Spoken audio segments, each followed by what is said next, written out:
What's up, people? I'm Shaggy, the Opinionated Hippie, continuing my deep dive, my search for the perfect or the best, if perfect is probably not possible, the best covers album of all time. I am not a fan of covers albums, never have been, so I'm trying to find one that maybe will compare to the only one I actually do listen to and do like, Guns N' Roses, The Spaghetti Incident. Continuing my search. So today I'm going to talk about Stoned Immaculate, the music of the Doors. Going to review this, not play any music from it. Then I'm going to compare it to all the other ones I've already done and rank it that way. This came out in 2000. The artist on this is in which you have a whole bunch of artists from the 90s all choosing Doors songs to cover. You just have your sort of classic, maybe second tier 90s lineup: Stone Temple Pilots, Creed, Train. I mean, they're all huge, but maybe not the critical darlings of the 90s, but nevertheless really successful artists. Smash Mouth. We got Aerosmith sneaking in. The Cult. You got to have the Cult if you're doing the Doors. Who else? You got some Bo Diddley on here. Some interesting stuff. Some John Lee Hooker. But what makes it really interesting is both Ray Manzarek and Robbie Krieger play on this. Like contributing fresh music. There's some nice solos by Robbie.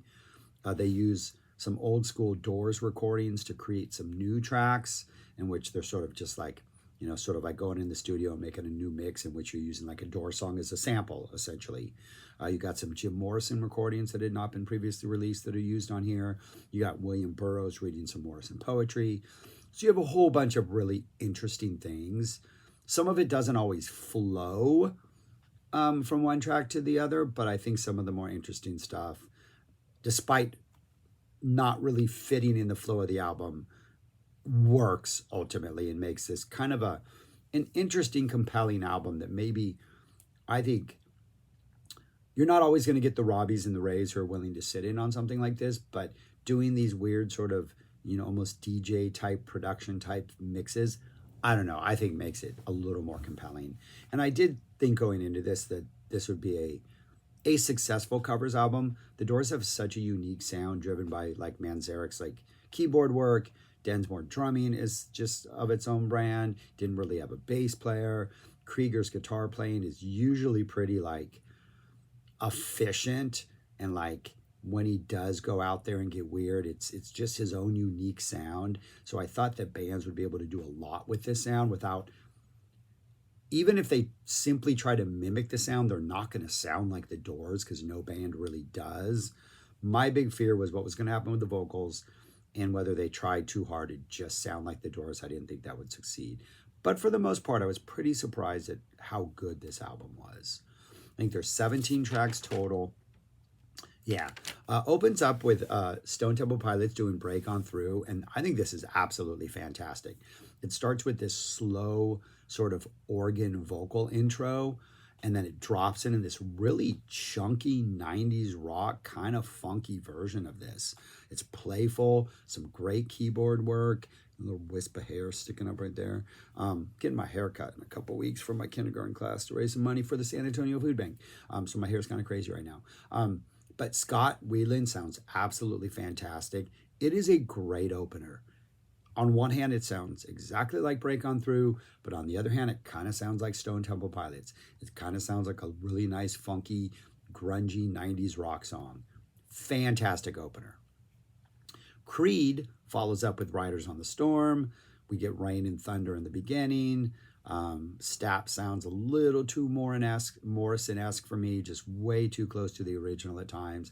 There are some nice drum inserts in here and some nice sort of like slide guitar, and there are moments that kind of elevate this, but for the most part, they're sticking too close to the Riders on the Storm template.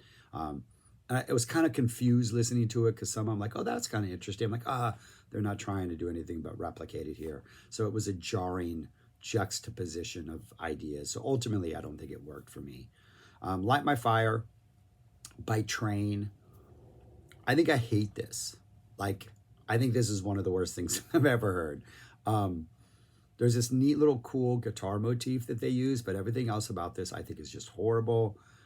They kind of drop in the Light My Fire guitar solo in the middle of it and kind of do their own tweaked version of it. I don't really know what's going on. I've never been a Train fan. Yeah, uh, this is not good. I don't think. And then the next song, Smash Mouth doing Peace Frog. And this is what I meant by like, I think the Doors can be a really fun band to cover. And somehow this absolutely works. The ridiculous monologue in the middle, which when Jim does it, whatever, hearing the guy from Smash Mouth do it, yeah, it kind of works. It's silly, psych, circusy pop. Over the top vocals from the guy from Smash Mouth completely work. Yeah, I don't know. I didn't want to like this because, it's Smash Mouth. But what are they going to do with the Doors? They're going to have fun with the Doors and sound like they're having a good time. And they could not have picked a better song than Peace Frog. Mad props for that. I like that song. LA Woman by Days of the New. No, they make some choices. They make some bold choices. I respect the fact there are bold choices being made, but you're messing with LA Woman. The Days of the New would also drop the last song on here, The End. 16-minute, 14, 15, really long version of The End. They try their best, but they just cannot evoke that sinister vibe that Krieger has on his guitar.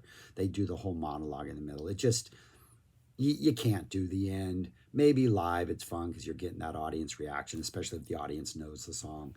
But yeah, Days of the New, two really ambitious choices, but I just don't think they pull them off. Aerosmith does Love Me Two Times. Pretty much nothing special about this. There's a song called Under the Waterfall, in which Ray is playing on this. It has a very, it's like there's Morrison vocals that hadn't been used. It's this weird, cheesy, almost dancey Frankenstein thing. Almost feels like if the Doors were a modern band, this would be a B-side, like an extended mix B-side on like a, some like 12-inch or something like that.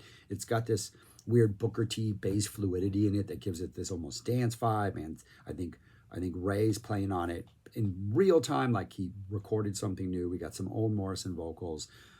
It's an interesting listen, but I think ultimately it's a no. But I don't know. It was interesting. The Cult does Wild Child, and yeah, you have to have Ian Astbury on here. And this sounds like it's got a Led Zeppelin groove with sort of Blue Oyster Cult sort of changes throughout, doing a Doors song. It is the best of 70s hard rock, biker rock, psych rock. Like, this is just absolutely perfect. Ian sounds like he's having a great time. The Cult just nail it. Wild Child, the choice was fantastic. Home run all the way. Then we get something called Roadhouse Rap, where Jim Morrison's like giving inspiration for the band. Like, this is what this song's about. We're driving in the middle of the night to Roadhouse. We got some beer. We're going to listen to some music. Driving through the countryside. It's like 1 a.m. This great little inspirational speech to like put them in the right frame of mind before they go into Roadhouse Blues. And then the next cover is Roadhouse Blues.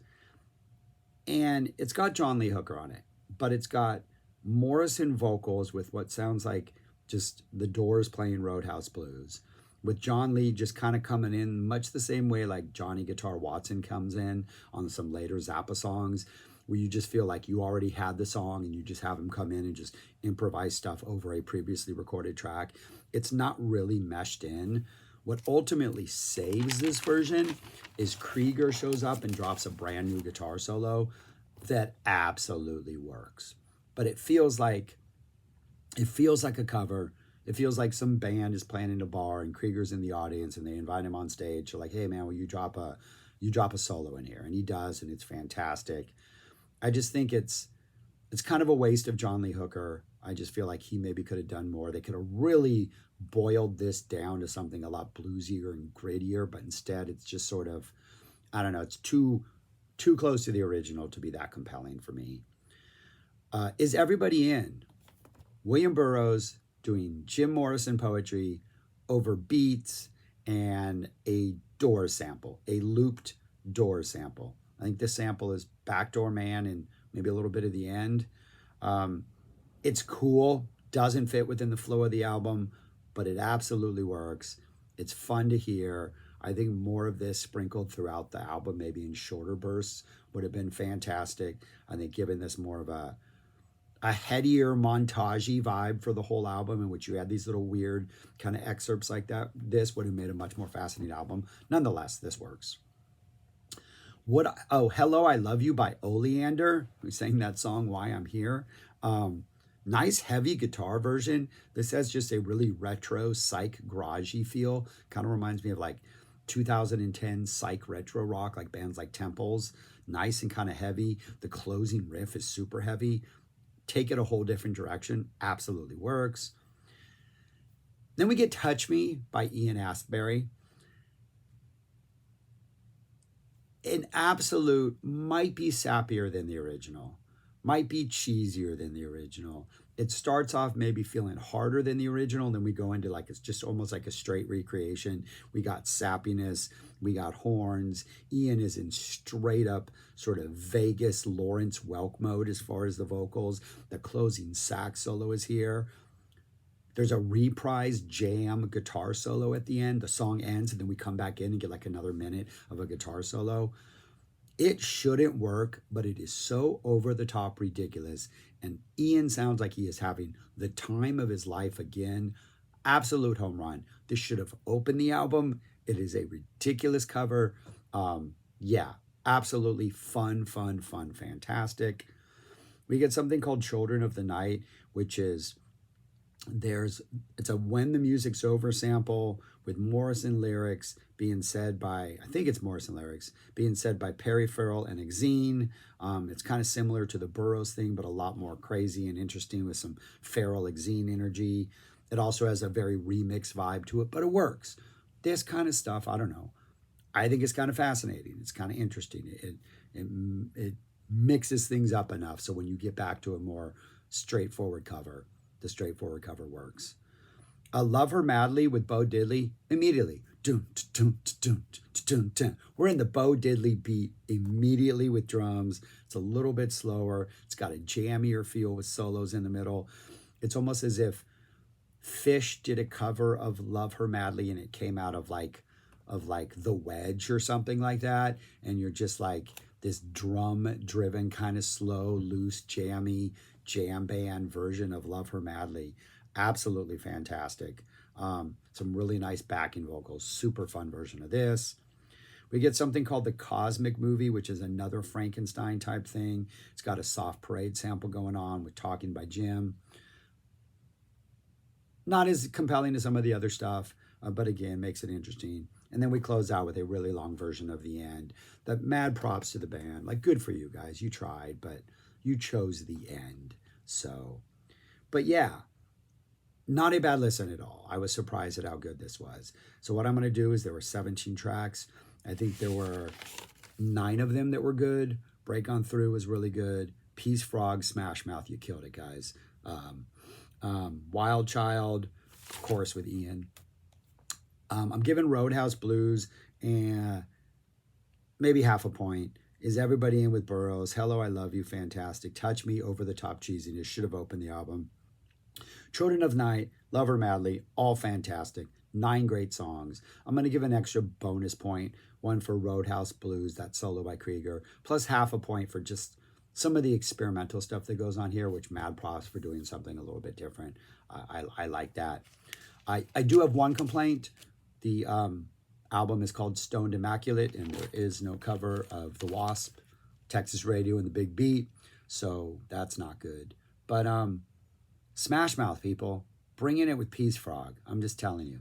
So anyways, it's going to be 10 points out of 17 because of the extra bonus points. That is 59%, which means when I rank it, it falls right there among the others in the top 10. Like pretty near the top. Number 6 is not a bad place to be at this point. That is only a 59% success ratio, but 58%. 50 should be 59%. Yeah, that's my typo over here. But yeah, not a bad little listen. It was what I expected. I just wish a couple more bands like Aerosmith. Disappointed. I think Aerosmith do something a little more fun. You kind of disappointed me. But anyways, yeah. So that's how all they are. The Bridge, still the best. Springsteen's We Shall Overcome, fantastic.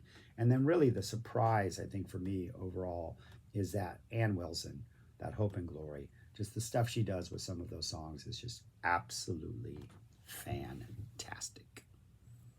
All right, man, that's all I got. Thanks for watching. Let me know your thoughts on this album.